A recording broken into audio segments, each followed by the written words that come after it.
So there may be times where it may make sense for you to actually speak for free because of the lead generation or for some other reasons that may make sense for you and what it is that you're trying to do.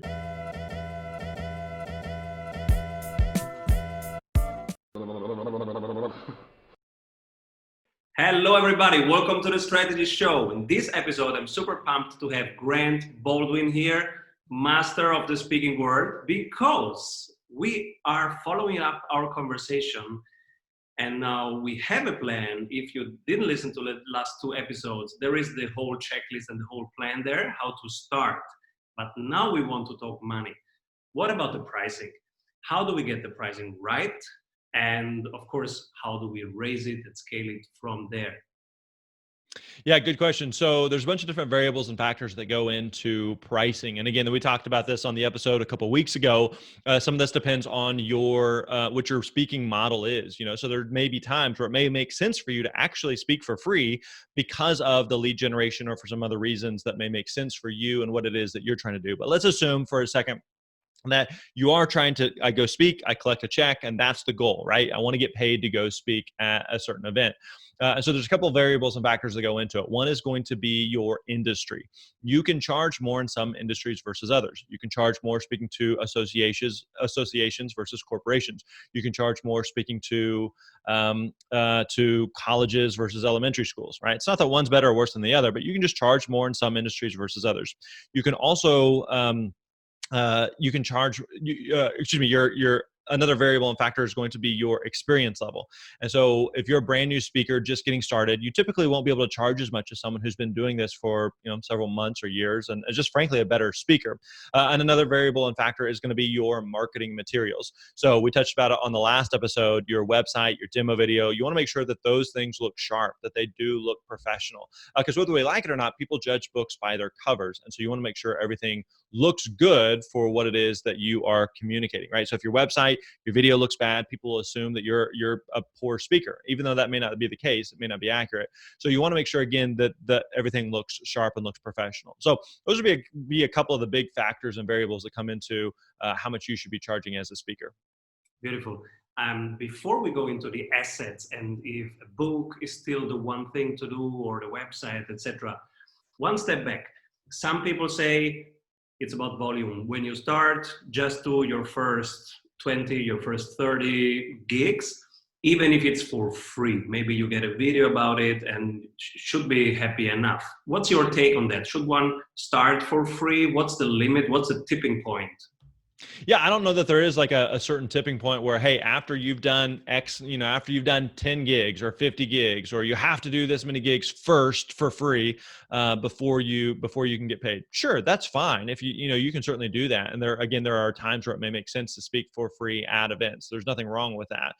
What I would say though is if you're going to speak for free, you need to know why you're doing it, meaning that there can be some real value there, but don't just do it out of the goodness of your heart. So if you're going to speak for free, you're providing something of value, and so you have to receive something of value in exchange. One of the things we touched on was that the way you get better as a speaker is that you speak, right? And so it's hard to get better as a speaker if there's not a lot of opportunities for you. And so it may make sense for you to speak for free at something just to get the practice, just to get some of the at bats and the reps in. So that may make sense for you, like we talked about on lead generation.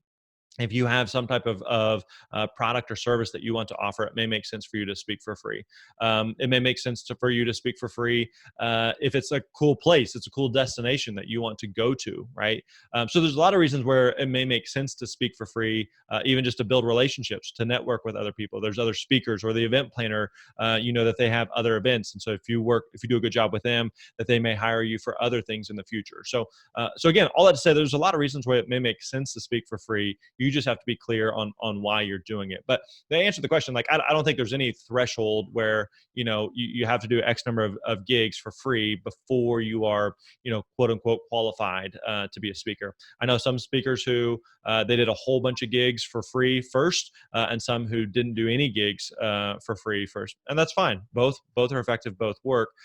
There's still, like today, I've done hundreds and hundreds and hundreds of paid gigs, but I'll still do free gigs here and there for when it makes sense. Again, I'm providing something of value. So as long as I'm receiving something of value in return, then I can, that makes sense for the business. Cool. You want to make your sales more repeatable and reliable? Do you want to have less volatility and more growth in your revenue per month? At Strategy Sprints, we do only one thing: strategy in sprints. Strategy means having more revenue through a better offer.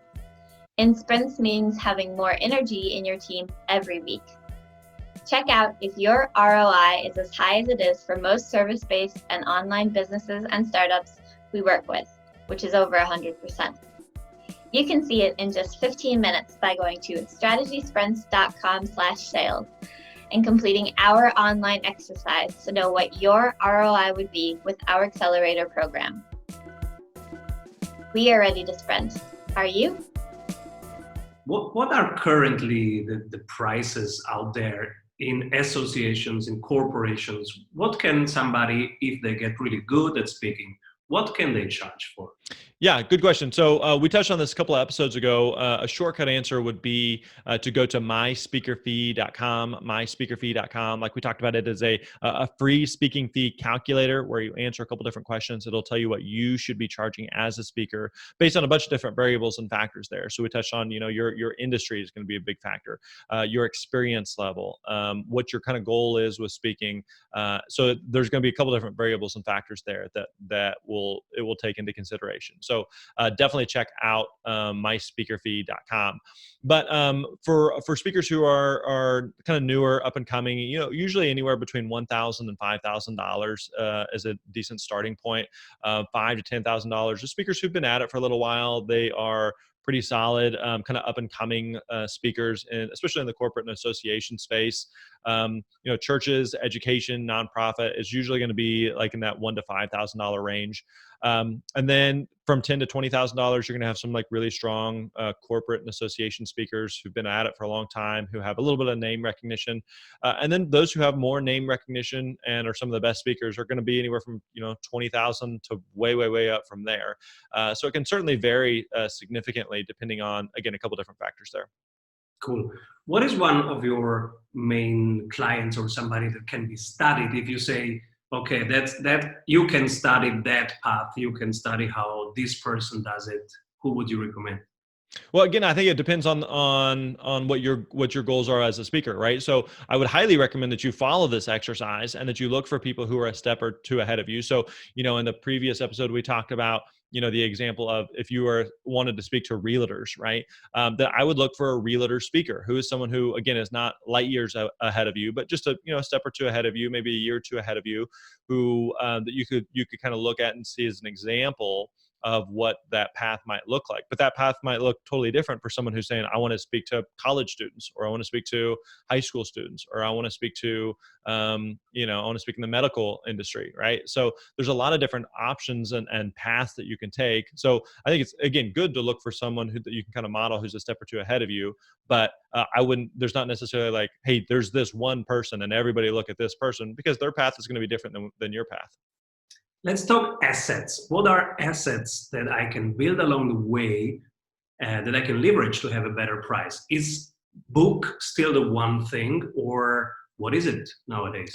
Yeah, again, this depends a little bit on the industry. So having a book is great, but I think there was a time where people said, well, in order to be a speaker, you have to have a book. And I don't think that that's true at all.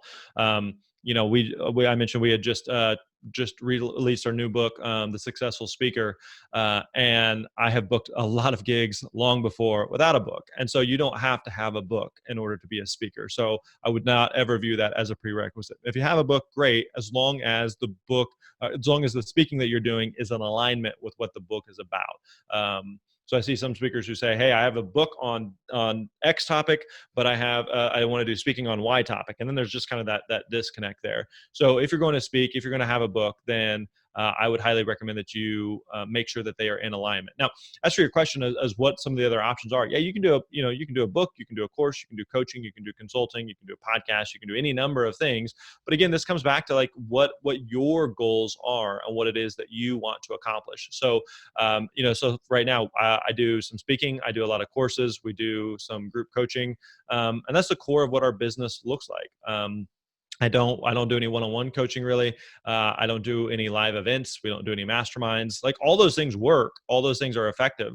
You can find speakers who are using all of those and coaches and trainers who are using those type of business models, and that's fine. So you have to be clear on what your goals are as a speaker and make sure that you're building your business that way.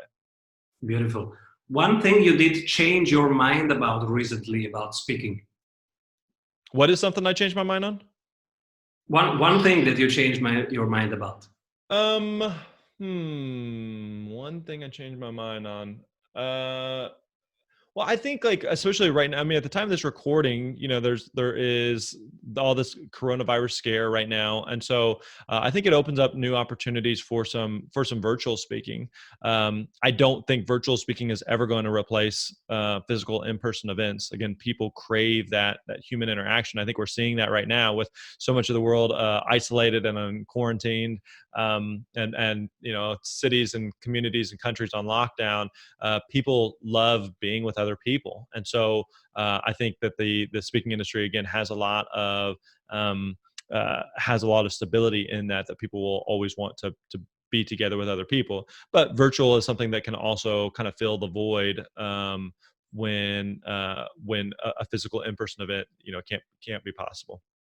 Beautiful. Is there something that I forgot to ask you? I don't think so. Like there's no shortage of things around the speaking industry. And so if there's anything we can do to help serve and support people, don't hesitate to reach out. Let me know. Again, the book is The Successful Speaker, 5 Steps for Booking Gigs, Getting Paid, Building Your Platform. We go way in depth on all of these topics in the book. So definitely check it out. Beautiful. Thank you so much, Grant, for your generosity, for sharing your knowledge. And people, check this stuff out. This sounds really like a step-by-step and very helpful thing if you want to speak more. Sounds good. Thanks, man. I appreciate it. Thank you. Bye-bye. Bye. We all know that working in sprints is better, but how do we know what we should work on?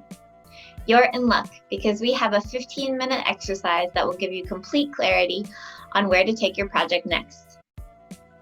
Go to strategysprints.com/sales to complete our short exercise and meet one-on-one with an expert sprint coach to identify your number one bottleneck. Hey everyone, I hope you enjoyed that episode of The Strategy Show. Make sure to like this video below and subscribe so that you can stay up to date with every episode of The Strategy Show. Get daily CEO tips from CEOs for CEOs.